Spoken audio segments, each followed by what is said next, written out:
Welcome. So today I thought I'd do a video starting a walkthrough here of Lords of the Fallen.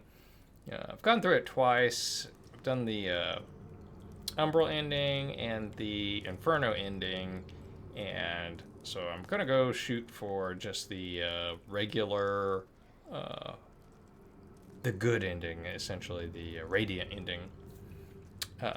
But if you have any questions, I mean, I'm not going to really spend a huge amount of time. I'm already, this is my third go around here, so I'm over leveled here. I'm doing new game plus zero. But that's a great option for people who really want to, take some time and go through the game once you've completed it.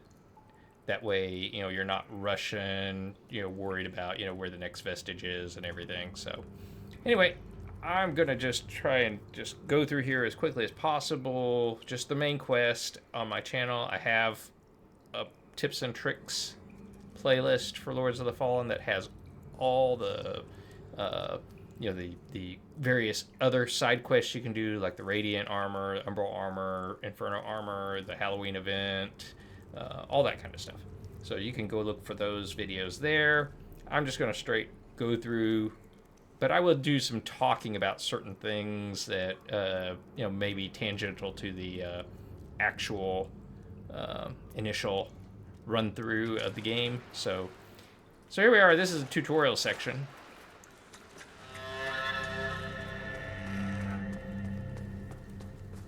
Pretty basic, just tutorial. There's an enemy up ahead. Game's lock-on has improved quite a bit. The whole point of this is just simply just to, teach it different mechanics. So we'll just kind of go through here. You can move faster through water by rolling through it.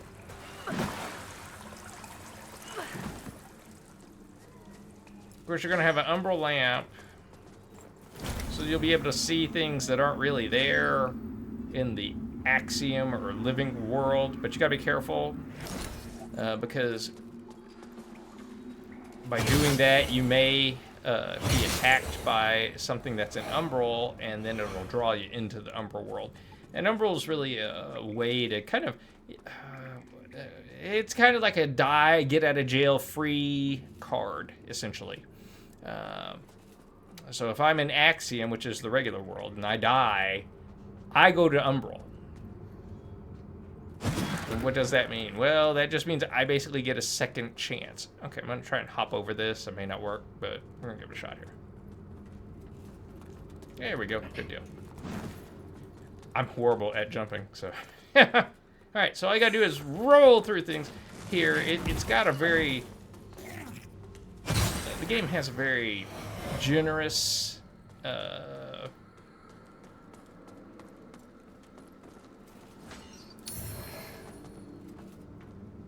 iframe situation, I guess is a good way to put it. So this is where you're supposed to learn to throw rocks and stuff like that. I'm just gonna snipe this thing. There we go. Alright, so run forward. Just kill this guy. So while we're here, so that's vigor. That's your souls. So that's what you're gonna use to upgrade. And so what you want to do, you can either run up to it and just touch it and you'll gather it, or you can just stand back and hit the R1 bumper, which is going to do a soul siphon. Boom, there we go. So it siphons it, or vigor siphon, whatever you want to call it. Because they aren't souls. This is not Dark Souls. So Umbral entity prevents your progress. What does that mean? That means you got this big guy right here. But if you see, you'll see these very often. In the game, there's these paths and these branches, and so that tells you that there's something that you need to activate, which is a thing way up there that will help you unlock that. So, and if you find that you can't go past something, walk up to it and shine your light at it. But sometimes you can just walk right through it. Other times you have to go Umbral to get through stuff, but, you know, for the most part, you can just walk through.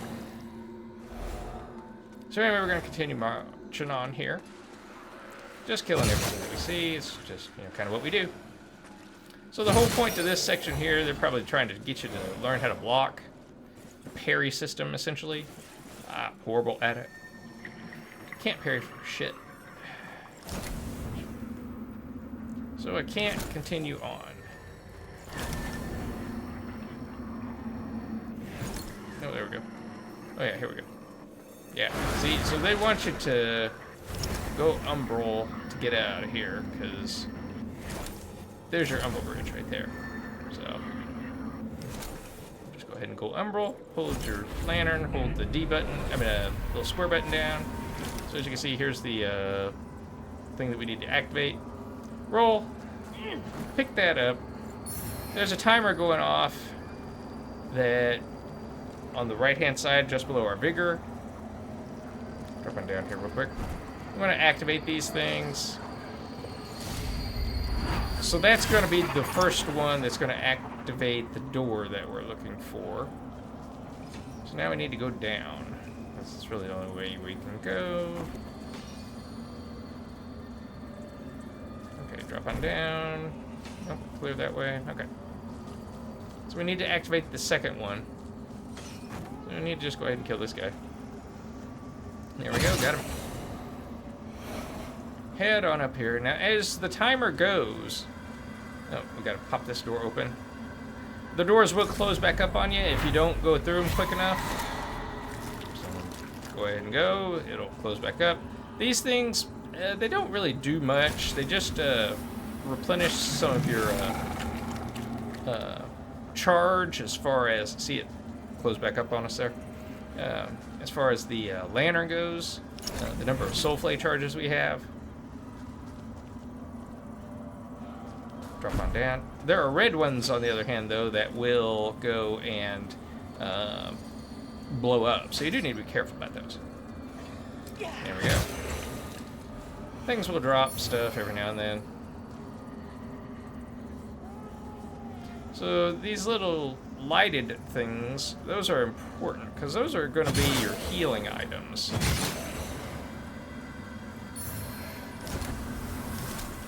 Those are going to be your saintly quintessences. And so as you pick those up, you'll be able to turn those in for more sanguinarics charges. So as you can see down in the lower left-hand corner here, I have 9 charges. That's the max. And as you go through the game, you'll get more and more of these quintessences, and those will, over time, increase the amount that you're able to heal, but you'll also have to get more of them to do the healing. Alright, so where's the drop? Is it this guy? Yep, this guy. So here's your drop demo. There we go.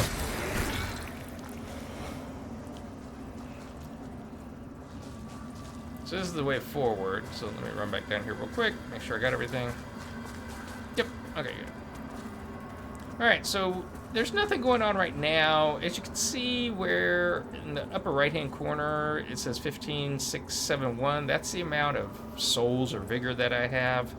The longer you're in Umbral, that multiplier, right now it's at 1.00, will go up. And the item below it there is actually an eye. And it's a little timer that will fill up clockwise, and when it reaches the full turn, the Red Reaper will come get you, and shit will really go down. You don't want that. But also, other enemies in Umbral will attack you, stronger enemies, as the timer ticks. So you want to kind of try and get out of Umbral as quick as you can. Fortunately, this is a tutorial area, so... we're not going to be attacked by anything other than the standard enemies, which are those guys. You'll see these things. These things will pop every now and then.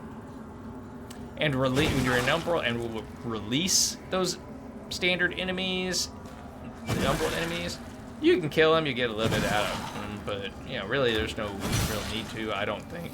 Oh. Of course, every now and then you'll come across one of these witches.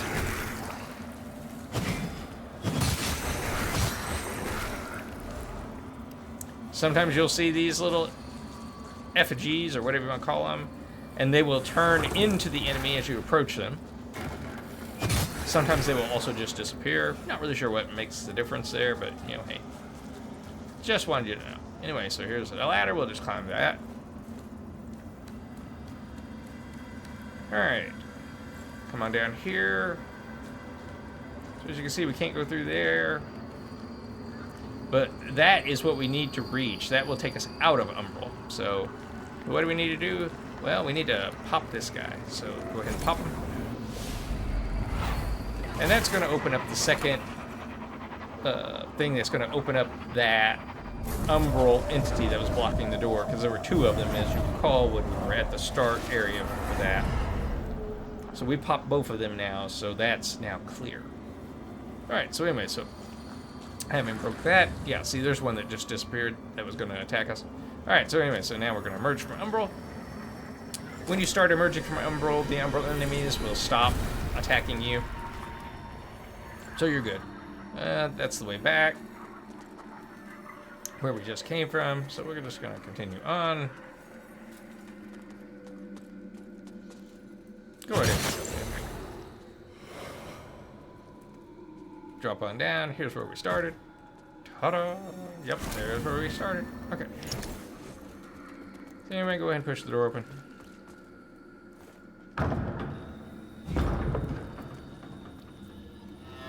And we're here at the abandoned Red Cops.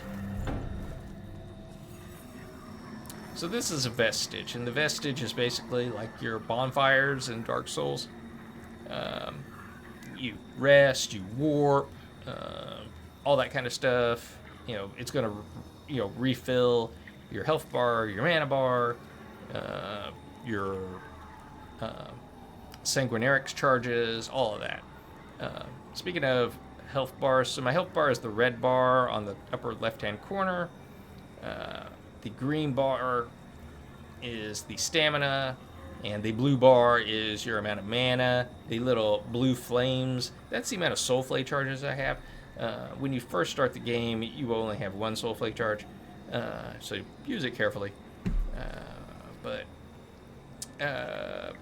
you will get access to some chisels throughout the game, and 3 chisels, and they will upgrade your lantern so that you can carry more and different eyes in them. You will come across different eyes that have different effects. Just for the sake of showing you. Whoops.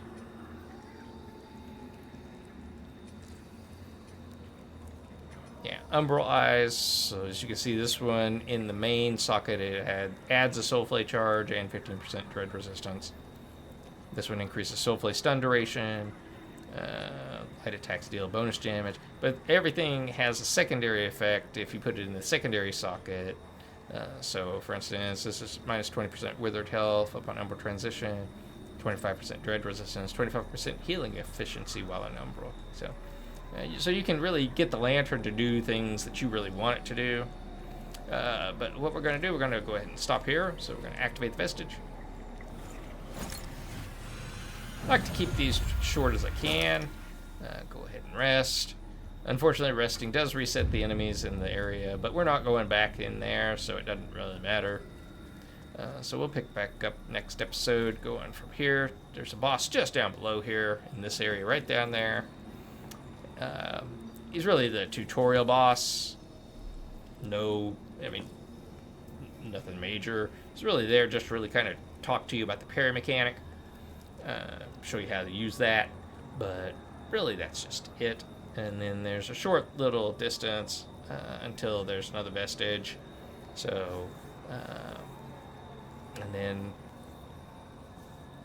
that'd probably take about maybe 10 minutes tops. So, but the areas do get longer, so definitely may not be doing from vestige to vestige through this. But if you have any questions about the game, please certainly feel free to drop in the comments. Happy to answer them. Game I'm playing now is in early February of 2024, so the game's got a bunch of patches out for it now, so it's in a much better state than when it launched.